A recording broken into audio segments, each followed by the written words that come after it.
Friends, ఈ video scholarship గురించి చేయడం జరిగిందండి. అది కూడా సెంట్రల్ గవర్నమెంట్ ప్రొవైడ్ చేస్తున్న స్కాలర్‌షిప్. ముఖ్యంగా ఎన్ఎస్‌పీ వాళ్ళు ఆఫరింగ్ చేస్తున్న ఈ స్కాలర్‌షిప్ స్కీమ్ అనేది. సో, మీ అందరికీ తెలుసు ఎన్ఎస్‌పీ అప్లికేషన్స్ అనేది స్టార్ట్ చేయడం జరిగింది. ఈ ఎన్ఎస్‌పీలో చాలా స్కాలర్‌షిప్ స్కీమ్స్ ఉంటాయన్నమాట. లైక్ చాలా అంటే స్టేట్ వైస్ ఉంటాయి, సెంట్రల్ వైస్ ఉంటాయి. ఇంకా అదే విధంగా పర్టిక్యులర్‌గా యూనివర్సిటీ, పీజీ స్టూడెంట్స్‌కి, బీటెక్ స్టూడెంట్స్‌కి అనేటివి సెపరేట్ స్కీమ్స్ ఉంటాయి. ఈ అన్ని స్కీమ్స్ అనేది మీరు ఎన్ఎస్‌పీ అప్లికేషన్ ఫార్మ్‌లోనే అప్లై చేసుకోవాలన్నమాట. సో, మీరు ఇచ్చిన డీటెయిల్స్ ఎన్ఎస్‌పీ అప్లికేషన్‌లో ఇచ్చిన డీటెయిల్స్ బట్టి ఏ స్కీమ్ అనేది మ్యాచ్ అవుతుందో అనేది మీకు బట్టి మీ డీటెయిల్స్‌ని బట్టి మ్యాచ్ చేసుకొని ఆ స్కీమ్ అనేది మీకు డిస్‌ప్లే చేయడం జరుగుతుందనమాట. సో, ఓకేనా?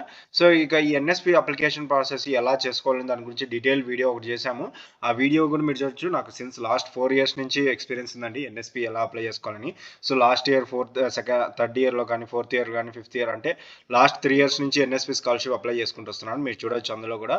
సో, ఇప్పుడు ఈ అకాడమిక్ ఇయర్ 2024, 2025కి సంబంధించి డీటెయిల్‌గా ఎక్స్‌ప్లెయిన్ చేశాను వీడియో. ఆ వీడియో లింక్ కింద డిస్క్రిప్షన్ ఇచ్చుంటాను. వాచ్ చేయండి. దాంతో పాటు ఇంకా కేవలం గవర్నమెంటే కాదండి. ప్రైవేట్ స్కాలర్‌షిప్స్ కూడా కొన్ని ఆఫర్ చేస్తున్నాయన్నమాట. సో, దాంట్లో మీరు ప్రైవేటు ఫేక్ అని అనుకుంటారో అలా ఏం లేదు. నేను HDFC scholarship private company bank company అయినటువంటి హెచ్‌డిఎఫ్‌సి స్కాలర్‌షిప్ సెలెక్ట్ అయ్యి దానికి సంబంధించి ప్రూఫ్ చేశానన్నమాట. అలాగే చాలామంది స్టూడెంట్స్ కూడా నా వీడియోస్ చూసి చేసుకున్నారన్నమాట. అప్లై చేసుకొని సెలెక్ట్ అయిన వాళ్ళు ఉన్నారు. సెలెక్ట్ అయిన వాళ్ళు ఈ విధంగా నా కామెంట్‌లో టెస్ట్ చేయడం జరిగిందన్నమాట. సో, మీరు కూడా అప్లై చేసుకోండి. వాటికి ప్రైవేట్ స్కాలర్‌షిప్ వాటి యొక్క లింక్స్ అన్నీ కింద డిస్క్రిప్షన్‌లో ఇచ్చాను. వాచ్ చేయండి. బట్ ఫాస్ట్‌గా అప్లై చేసుకోండి. నేను ఏ వీడియో అప్లోడ్ చేసినా ఫాస్ట్‌గా అప్లై చేసుకోండి. ఎందుకంటే అప్లికేషన్స్ క్లోజ్ అవుతే మీరు గాని, నేను కానీ ఏం చేయలేమన్నమాట. ఓకేనా? ఇక ఈ డీటెయిల్స్‌లోకి ఈ స్కాలర్‌షిప్ స్కీమ్ డీటెయిల్స్‌లోకి వెళ్ళే ముందు డీటెయిల్‌గా ఎక్స్‌ప్లెయిన్ చేసే ముందు సో, క్యాండిడేట్స్ ఎవరైతే ఫస్ట్ టైం వాచ్ చేస్తుంటే కనుక ప్లీజ్ సబ్స్క్రైబ్ చేసుకోండి. ఎంత వాల్యుబుల్ ఇన్ఫర్మేషన్ ప్రొవైడ్ చేస్తున్నాం అనమాట. సో, సబ్స్క్రైబ్ చేసుకోవడం మాత్రం మర్చిపోకండి. అదేవిధంగా చాలామంది జస్ట్ వాచ్ చేసి వెళ్ళిపోతున్నారని లైక్ చేయకోకుండా. సో, ప్లీజ్ లైక్ చేయండి. మీరు లైక్ చేస్తే నాకు ఎంతో ఎంకరేజ్‌మెంట్‌గా ఉంటుంది. దాంతో పాటు నాకు కాస్త ఈ యొక్క యూట్యూబ్ ఛానెల్‌లో మన యొక్క వీడియో అనేది టాప్‌లో వెళ్ళడం జరుగుతుందన్నమాట. సో, దాంతో స్టూడెంట్స్ అనేది వాళ్ళ యొక్క మొబైల్స్‌లో గానీ, డివైసెస్‌లో గానీ మన వీడియో అనేది డిస్‌ప్లే అవ్వడం జరుగుతుంది. మనది ఎక్కువ ఎడ్యుకేషన్ కాబట్టి వాళ్ళకి ఎడ్యుకేషన్‌లో హెల్ప్ అయ్యి వాళ్ళు గ్రోత్ అవ్వడానికి యూజ్‌ఫుల్ అవుతుందన్నమాట. సో, ఇక నెక్స్ట్ అండి నాకు ఇంకొక సీఎండీ ఆల్ఫా ఛానెల్ ఉందన్నమాట. సో, ఇంగ్లీష్‌లో నేను ప్రొవైడ్ చేస్తుంటాను స్కాలర్‌షిప్స్ గురించి, ఎడ్యుకేషన్ గురించి. సో, దాన్ని కూడా మీరు సపోర్ట్ ఇవ్వండి. ఎవరైతే మనకి నాన్ తెలుగియన్స్ ఉంటారో వాళ్ళకి ఆ వీడియోస్ షేర్ చేయండి. ఆ యొక్క ఛానెల్‌ని సబ్స్క్రైబ్ చేసుకొని. ఇక డీటెయిల్స్‌లోకి వెళ్దామండి. నేషనల్ స్కాలర్‌షిప్ అండి అఫీషియల్ వెబ్‌సైట్. వెబ్‌సైట్ లింక్ నేను కింద డిస్క్రిప్షన్‌లో ఇస్తాను. సో, దాంట్లోకి వెళ్ళేసి మీరు అప్లై చేసుకోండి. ఇందులో నేను ఇప్పుడు స్కీమ్ గురించి చూపిస్తానన్నమాట. Scheme details. సో, ఈ స్కీమ్ వచ్చేసి ఫస్ట్ చూపించాను కదా! సో, ఈ స్కీమ్స్ అనేది ఒక మినిస్టర్స్ కింద ఉంటాయన్నమాట. సో, ఆ మినిస్టర్ నేను చెప్తాను చూడండి. సో, ఈ విధంగా స్కీమ్స్ ఆన్ ఎన్ఎస్పీ ఉన్నాయి కదా! సో, ఇక్కడ చూడండి డిపార్ట్మెంట్ ఆఫ్ ఎంపవర్మెంట్ ఆఫ్ ఈ మినిస్టర్స్ నేమ్స్ అన్నమాట. ఈ మినిస్టర్ నేమ్స్ కింద స్కీమ్స్ ఉంటాయన్నమాట. సో, ఇప్పుడు డిపార్ట్మెంట్ ఆఫ్ హైయర్ ఎడ్యుకేషన్ కింద సపోజ్ ఒక స్కీమ్ తీసుకుందాం. సెంట్రల్ సెక్టర్ స్కీమ్ ఉంది. సో, దీని గురించి చెప్పాం. ఇలాగా next minister of tribal affairs కింద ఇలాగ కొన్ని స్కీమ్స్ ఉంటాయి. అదేవిధంగా department of school and education and literacy కింద ఈ విధంగా కొన్ని స్కీమ్స్ ఉంటాయన్నమాట. సో, ఇలాగ స్కీమ్స్‌కి అన్నిటిని ఒక మినిస్టర్ హెడ్ ఉంటారన్నమాట. సో, ఆ విధంగా ఇప్పుడు మనం చెప్పే స్కీమ్ వచ్చేసి రైల్వే మినిస్టర్ కింద ఉందండి. మినిస్టర్ ఆఫ్ రైల్వే మినిస్టర్ కింద. సో, ఇది వచ్చి prime minister scholarship scheme for ministry of railways అన్నమాట. సో, ఈ యొక్క స్కాలర్‌షిప్ అప్లికేషన్ చూసుకుంటే 31 అక్టోబర్ 2024 వరకు ఇది ఓపెన్‌లో ఉంటుంది. సో, మీరు అంతవరకు వెయిట్ చేయకండి. ఎందుకంటే అంతవరకు వెయిట్ చేస్తే లాస్ట్ రోజు మన స్టూడెంట్స్‌కి ఎక్కువ ఇంట్రెస్ట్ వచ్చేస్తుందన్నమాట. సో, అప్పుడు ఇంట్రెస్ట్ రావడం వల్ల వెబ్‌సైట్ అనేది బజ్ ఏర్పడి సో, నెక్స్ట్ మనకు సర్వర్ అనేది సరిగ్గా వర్కౌట్ అవ్వదు. సో, మీరు ఎప్పుడైతే 25థ్ లేదంటే 20 లేదంటే ఇప్పుడే అప్లై చేసేసుకోండి. ఓకేనా? సో, ఈ విధంగా మీరు అప్లై చేసుకోండి. ఇక డీటెయిల్స్‌లోకి వెళ్దామండి. సో, ఇక అప్లికేషన్ డీటెయిల్ కనుక చూసుకుంటే ఎవరు ఎలిజిబుల్ అవుతారు? ముఖ్యంగా స్టూడెంట్స్ ఎవరు ఎలిజిబుల్ అవుతారంటే ఎవరైతే students MBBS and equivalent medical courses అంటే వాళ్ళు ఎంబీబీఎస్ స్టూడెంట్స్ లేదంటే మెడికల్ కోర్సెస్ ఉంటాయి మీకు తెలిసింటే ఫార్మసీ కానీ, నర్సింగ్ కానీ, బీడీఎస్ కానీ, ఎంబీబీఎస్ కానీ ఇవన్నీ మెడికల్ కోర్స్ కింద వస్తాయన్నమాట. సో, వాళ్ళు కనుక ప్రెజెంట్ చదువుతుంటే ఫస్ట్ ఇయర్ అటువంటి స్టూడెంట్స్ మినిమం ఎడ్యుకేషన్ క్వాలిఫికేషన్ వచ్చి 12th కంప్లీట్ చేసి ఉండాలన్నమాట. మినిమం వాళ్ళు 12th కంప్లీట్ చేసి ఉండాలి. ఇక బీఈ కానీ బీటెక్ స్టూడెంట్స్ అయితే కనుక 10+2 10 ఇంటర్మీడియట్ కానీ లేదంటే డిప్లొమా లాటరల్ ఎంట్రీ వాళ్ళకైనా అప్లై చేసుకోవచ్చు అనమాట. వాళ్ళు కూడా మినిమం ఎడ్యుకేషన్ క్వాలిఫికేషన్ అదనమాట. ఇక బీబీఏ కానీ, బీసీఏ కానీ, బీఎస్సీ కానీ ఇక్కడ థర్డ్ వన్ చూడండి ఎక్సెట్రా ఈ కోర్సెస్ అనమాట.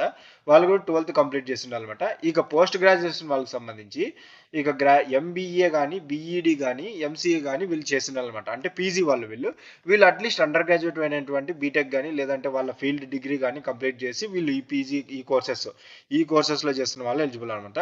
అదేవిధంగా బీఏ కానీ బీఏ ఎల్ఎల్బి కానీ BA LLB BSc, LLB, BCom, LLB 5 years integrated courses students అయితే కనుక వీళ్ళు 12th minimum education qualification 12th అనమాట. సో ఇంకోటి ఏంటంటే వీళ్ళు అందరూ స్టూడెంట్స్ ఈ క్వాలిఫికేషన్ ఉన్న వాళ్ళందరూ ఎలిజిబుల్ కాదండి. ఎవరు ఎలిజిబుల్ అవుతారంటే ఇక్కడ చూడండి వార్డ్ మెంబర్స్ అనమాట. ఇక్కడ చూడండి order of preferences. So minister of ఎవరైతే స్టూడెంట్స్ పేరెంట్స్ యొక్క విడోస్ అంటే భర్త లేని వాళ్ళు ఉంటారు కదా, ఆ యొక్క స్త్రీల యొక్క పిల్లలు ఎలిజిబుల్ అవుతారండి. కానీ వాళ్ళ హస్బెండ్స్ ఎక్స్ ఆర్పిఎఫ్లో కానీ ఆర్పిఎస్ఎఫ్లో కానీ వర్క్ చేసింటే కనుక ఆ వర్క్ చేసే టైంలో డ్యూరింగ్ రైల్వే ప్రాపర్టీని కాపాడే సమయంలో ఆ టైంలో ప్రాణాలు కోల్పోయినప్పుడు కానీ లేదంటే హెరాస్నెస్ due to causes attributed to encounter with terrorist అనమాట. టెర్రరిస్ట్ ద్వారా ఏదైనా ఎన్కౌంటర్ హెరాస్నెస్ తీసుకుంటే వాళ్ళు ఎలిజిబుల్ అవుతారనమాట. అదేవిధంగా passenger area of the house who die during election work అనమాట. సో ఈ ఎలక్షన్ వర్క్ కండక్ట్ చేసేప్పుడు ఆ యొక్క వర్కర్స్ కనుక డై చేసింటే చనిపోయింటే కనుక వాళ్ళు ఎలిజిబుల్ అవుతారు. దాంతోపాటు ఇంకోటంటే ఈ వీడియోస్ యొక్క X RPSF personal who died while in service, దాంతోపాటు సర్వీస్లో ఉండగానే వారు చనిపోయింటే కనుక వాళ్ళు ఎలిజిబుల్ అవుతారు. దాంతోపాటు ప్రెసెంట్ ఇప్పుడు ఎక్స్ ఆర్పిఎఫ్ అంటే ఆర్పిఎఫ్ కానీ ఆర్పిఎస్ఎఫ్ పర్సన్స్ రిటైర్డ్ అయిన పర్సనాలిటీస్ కూడా ఎలిజిబుల్ అవుతారు. దాంతోపాటు words of serving RPF RPSF server అంటే ప్రెసెంట్ సర్వింగ్ చేస్తున్న వాళ్ళు కూడా ఈ యొక్క స్కాలర్షిప్కి ఎలిజిబుల్ అవుతారు. సో ఈ యొక్క స్కాలర్షిప్కి ఎవరైతే స్టూడెంట్స్ యొక్క పేరెంట్స్ ఇందులో కనుక వర్క్ చేస్తుంటే వాళ్ళు వెంటనే అప్లై చేసుకోండి. ఈజీగా మీరు సెలెక్ట్ అవుతారు. ఎందుకంటే కాంపిటీషన్ ఉండదు దీనికి. ఎందుకంటే మీకు ఆర్పిఎస్ఎఫ్లో పనిచేస్తున్న స్టూడెంట్స్ యొక్క చిల్డ్రన్స్కి వాళ్ళ యొక్క పేరెంట్స్ యొక్క సర్వీస్కి సంబంధించిన డీటెయిల్స్ ఎంటర్ చేస్తే మీరు ఈజీగా షార్ట్ లిస్ట్ అవుతారు. ఎందుకంటే మీకోసమే సపరేట్గా ఈ యొక్క గవర్నమెంట్ అనేది స్కీమ్ తెచ్చిందనమాట. సో ఈజీగా ఛాన్సెస్ అనేది సెలెక్ట్ అయ్యే ఛాన్సెస్ ఉంటాయన్నమాట. సో మిస్ చేసుకోకండి దీన్ని. ఇంకా వేరే స్కాలర్షిప్స్కి అయితే చాలా ఇండియా వైడ్ అన్ని కేటగిరీస్ వాళ్ళు కుంభక్కయ్యి స్కాలర్షిప్ అప్లై చేస్తారు. అప్పుడు ఛాన్సెస్ తక్కువ ఉంటాయి. బట్ ఇక్కడ మాత్రం కేవలం ఆర్పిఎస్ఎఫ్ చిల్డ్రన్స్ మాత్రమే ఎలిజిబుల్ అవుతారు అనమాట. ఓకే, ఇక నెక్స్ట్ అండి స్కాలర్షిప్ సెలెక్ట్ అయిన వాళ్ళకి స్కాలర్షిప్ అమౌంట్ కనుక చూసుకుంటే బాయ్స్కి అయితే కనుక 2.5K పర్ అంటే 2500 పర్ మంత్ అనేది వీళ్ళు మంత్లీ వైజ్గా స్టైఫండ్ రూపంలో ఇవ్వడం జరుగుతుంది. ఒకవేళ గర్ల్కి అయితే 3000 రూపీస్ స్టైఫండ్ అనేది ఇవ్వడం జరుగుతుంది అనమాట. అది కూడా బడ్జెట్ మీద డిపెండ్ అయి ఉంటుంది అనమాట. ఫైనాన్షియల్ బడ్జెట్ మీద డిపెండ్ అయ్యి మీకు స్కాలర్షిప్ అమౌంట్ అనేది ప్రొవైడ్ చేయడం జరుగుతుందండి. ఓకేనా, ఇంకోటి ఏంటంటే ఇంకాస్త డీటెయిల్ ఇన్ఫర్మేషన్ తెలుసుకుందాం. అంటే కొంతమందికి ఈ విధంగా ఉంటాయన్నమాట. సో ఇక్కడ చూడండి కొన్నే చెప్పినాను కదా. ఆర్కిటెక్చర్ స్టూడెంట్ కోర్స్ చేస్తున్న వాళ్ళైతే వాళ్ళకి మినిమం 4 ఇయర్స్ డ్యూరేషన్ ఉండాలి. వాళ్ళు at least minimum educational 12th class complete చేసి ఉండాలన్నమాట. అండ్ నెక్స్ట్ అండి బ్యాచిలర్ ఆఫ్ ఆర్కిటెక్చర్ వాళ్ళకి కానీ ఇంజనీరింగ్ కానీ, సో ఇక్కడ చూసుకోండి మీ కోర్సెస్ ఇక్కడ లాటరల్ ఎంట్రీ ఒకసారి చూడండి ఫ్యూజ్ నెక్కేసి. సో మీ కోర్స్ ఉంటే కనుక మిస్ చేయకుండా అప్లై చేసుకోండి.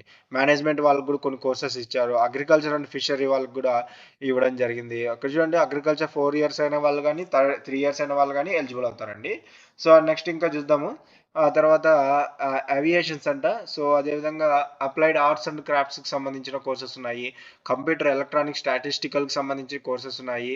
మెడికల్కి సంబంధించి కోర్సెస్ ఉన్నాయి. అండ్ నెక్స్ట్ ఈ కోర్సెస్ ఏంటంటే ఎడ్యుకేషన్ టీచర్ ట్రైనింగ్ అండ్ లా తీసుకున్న వాళ్ళకి కూడా కొన్ని కోర్సెస్ ఉన్నాయి. జర్నలిజం మాస్ కమ్యూనికేషన్ మీడియా వాళ్ళకి కూడా కొన్ని కోర్సెస్ ఉన్నాయన్నమాట. ఈ విధంగా కోర్సెస్ అనేది ఉన్నాయండి. సో మీరు చదువుతున్న కోర్సెస్ ఉన్నాయో లేదో చూసుకొని అప్లై చేసుకోండి. ఇదేంటంటే డాక్యుమెంట్ అంటమాట. మీరు అప్లికేషన్ ఫిల్ చేసేప్పుడు ఒకవేళ ఈ డాక్యుమెంట్ అడిగితే ఏ డాక్యుమెంట్ అయినా అడిగినా కానీ మీరు అప్లికేషన్ ఫిల్ చేసుకున్నప్పుడు ఇలాగ పీడిఎఫ్ లేక వచ్చేసి మీరు వెళ్ళి చూసుకోవచ్చు అనమాట, అప్లై చేసుకోవచ్చు. ఓకేనా, ఏదైనా డౌట్ ఉంటే కామెంట్ టెస్ట్ చేయండి, నేను చెప్తాను అనమాట. ఇంకా దీనికి కావాల్సిన డాక్యుమెంట్స్ కనుక చూసుకుంటే ముఖ్యంగా ఈ యొక్క స్కాలర్షిప్కి ఎన్ఎస్పికి అప్లై చేసుకున్నప్పుడు ముఖ్యంగా మీకు ఈమెయిల్ ఐడి ఉండాలి. అదేవిధంగా ఓటీపీ మొబైల్ నెంబర్ ఉండాలి. దానిలోకి ఓటీపీ వస్తుంది కాబట్టి అవి అనేది యాక్టివ్ ఉండాలన్నమాట. సో అదేవిధంగా ఆధార్ కార్డు అనేది ఉండాలన్నమాట. ఈ ఆధార్ కార్డులోనే మీకు అమౌంట్ క్రెడిట్ అవుతుంది అనమాట. సో ఎలాగంటే మీ ఆధార్ కార్డు అనేది బ్యాంకు కనుక లింక్ అయితే కనుక డైరెక్ట్గా మీ బ్యాంక్ అకౌంట్లకి ఆధార్ కార్డులో లింక్ చేసిన బ్యాంక్ అకౌంట్లకి మీ అమౌంట్ అనేది క్రెడిట్ చేయడం జరుగుతుంది అనమాట. లేదు లింక్ చేయలేదంటే కనుక మీరు ఎలిజిబిలిటీస్ అన్నీ కరెక్ట్గా డీటెయిల్గా ఇచ్చేసి మీ ఆధార్ కార్డు అనేది బ్యాంకుకి లింక్ చేయకోకుంటే మీ డ్యూ పడుతుంది అనమాట. ఎప్పటికీ మీకు అమౌంట్ అనేది క్రెడిట్ అవ్వదు. సో ఆధార్ కార్డు అనేది లింక్ చేసుకోండి. ఓకేనా, అదొకటి. నెక్స్ట్ కేటగిరీ సర్టిఫికేట్ అండి. ఏదైనా క్యాస్ట్ సంబంధించి ఉంటే కన్నా అది అప్లోడ్ చేసుకోండి. ఆ తర్వాత ఆధార్ కార్డు చెప్పాను కదా. డెత్ సర్టిఫికేట్ అండి. డెత్ సర్టిఫికేట్ మీ ఫాదర్ ఒకవేళ నేను చెప్పాను కదా ఆ కండిషన్స్ ఉంటే అది అప్లోడ్ చేసుకోండి. ఆ తర్వాత సర్టిఫికేట్ అండి. మీ యొక్క ఫ్యామిలీ మెంబర్స్ ఎక్స్ సర్వీస్‌లో మీ ఫాదర్ గాని, ఎక్స్ సర్వీస్‌లో గనుక వర్క్ జేసింటే గనక, ఈ యొక్క సర్వీస్ ఆఫీస్‌లో వర్క్ జేసుంటే, ఆ సర్టిఫికేట్ సంబంధించిన డాక్యుమెంట్స్ ఏమన్నా ఉంటే అవి అప్‌లోడ్ చేయండి. అవి చాలా ఇంపార్టెంట్ కీ రోల్ ప్లే చేస్తాయన్నమాట. ఇది ఈ పీఎంఎస్ఎస్ స్కాలర్‌షిప్ అన్నమాట. సో, స్టూడెంట్స్ ఎవరైతే గనుక ఈ స్కాలర్‌షిప్‌కి అప్లై చేసుకోవాలనుకుంటున్నారో తొందరగా అప్లై చేసుకోండి. ఎందుకంటే స్కీమ్ అనేది క్లోజ్ అవ్వడం జరుగుతుందన్నమాట. సో, ఇక ఇటువంటి వాల్యుబుల్ ఇన్ఫర్మేషన్స్ గనుక మీకు కావాలంటే నా ఛానెల్‌ని సబ్స్క్రైబ్ చేసుకోండి మరి. ఫ్రెండ్స్, ఈ వీడియో కనుక మీకు నచ్చినట్లయితే లైక్ చేయండి, షేర్ అండ్ సబ్స్క్రైబ్ చేయడం మాత్రం మర్చిపోకండి. Thanks to my viewers and subscribers. Thanking you.